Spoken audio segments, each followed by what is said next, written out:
Jangan merasa menjadi pemilik. Barang milik bersama bukan alat untuk berkuasa, melainkan amanah untuk melayani. Ketika sebuah organisasi kemasyarakatan memiliki aset berupa kursi, tenda, pengeras suara, tikar, piring, atau perlengkapan lainnya, maka aset tersebut adalah milik bersama. Jangan merasa menjadi pemilik. Barang milik bersama bukan alat untuk berkuasa, melainkan amanah untuk melayani. Kita mengenal banyak bentuk kebersamaan. Ada rukun tetangga, ada rukun warga, ada kelompok yasinan, ada perkumpulan kematian, ada arisan. Ada berbagai organisasi sosial yang tumbuh dari semangat gotong royong dan persaudaraan. Seiring berjalannya waktu, biasanya terkumpul berbagai fasilitas bersama.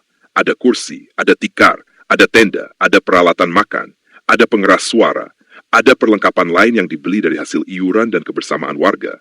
Namun, tidak semua organisasi memiliki kantor. Tidak semua perkumpulan memiliki gudang. Tidak semua kelompok mempunyai tempat penyimpanan yang memadai.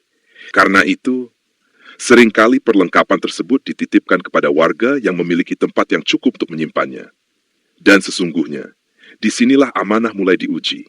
Ketika seseorang menerima titipan barang milik bersama, pada hakikatnya ia sedang menerima kepercayaan, bukan menerima kemilikan. Yang dititipkan bukan sekadar kursi, bukan sekadar tenda, bukan sekadar pengeras suara, melainkan kepercayaan dari banyak hati.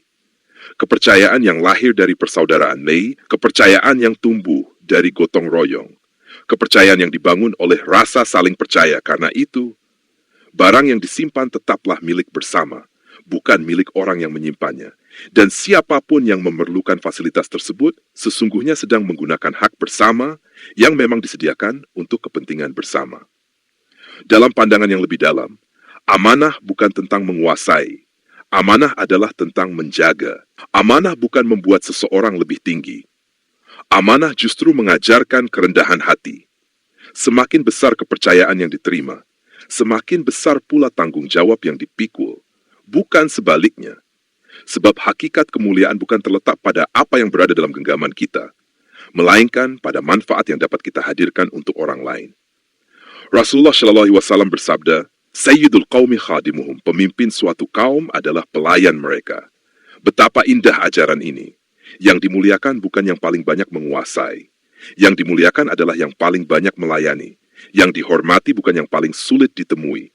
Yang dihormati adalah yang paling mudah membantu. Yang dikenang bukan yang memegang kunci, melainkan yang membuka pintu kemudahan bagi sesama.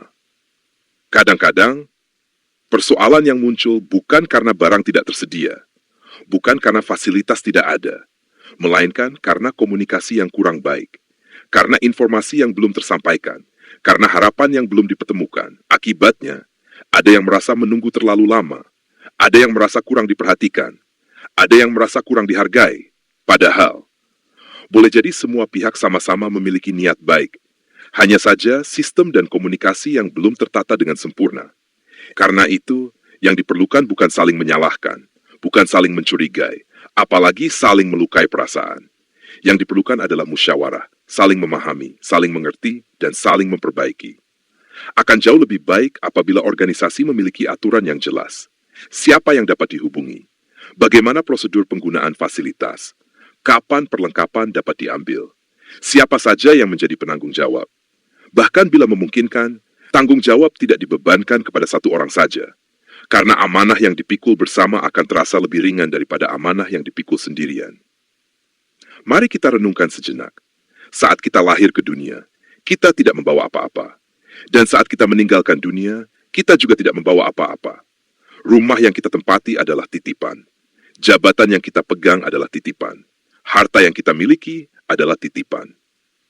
Bahkan umur yang sedang kita jalani pun adalah titipan dari Allah Subhanahu wa Ta'ala. Jika seluruh hidup ini hanyalah titipan, lalu apa yang membuat kita pantas merasa sebagai pemilik yang sesungguhnya? Bukankah kita semua hanyalah penjaga sementara, yang suatu saat akan dimintai pertanggungjawaban atas apa yang pernah dipercayakan kepada kita? Karena itu, jangan sampai amanah berubah menjadi kebanggaan. Jangan sampai titipan berubah menjadi rasa memiliki. Jangan sampai kunci gudang lebih berharga daripada persaudaraan. Jangan sampai fasilitas bersama menjadi sebab renggangnya hubungan sesama warga. Sebab yang paling lama dikenang masyarakat bukanlah siapa yang menyimpan barang, bukan pula siapa yang memegang kunci, tetapi siapa yang menghadirkan kemudahan, siapa yang menjaga persaudaraan, siapa yang membuat orang lain merasa dihargai, dan siapa yang meninggalkan jejak kebaikan di tengah kehidupan bersama. Karena pada akhirnya, kursi bisa lapuk, tenda bisa rusak, pengeras suara bisa usang, gudang bisa berpindah tempat, tetapi kebaikan hati, kerelaan membantu, keikhlasan melayani, dan amanah yang dijaga dengan tulus akan tetap hidup dalam ingatan manusia. Dan insya Allah, menjadi amal yang terus mengalir di hadapan Allah Subhanahu wa Ta'ala.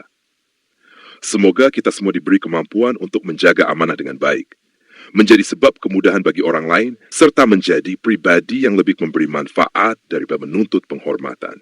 Amin ya Rabbal Alamin.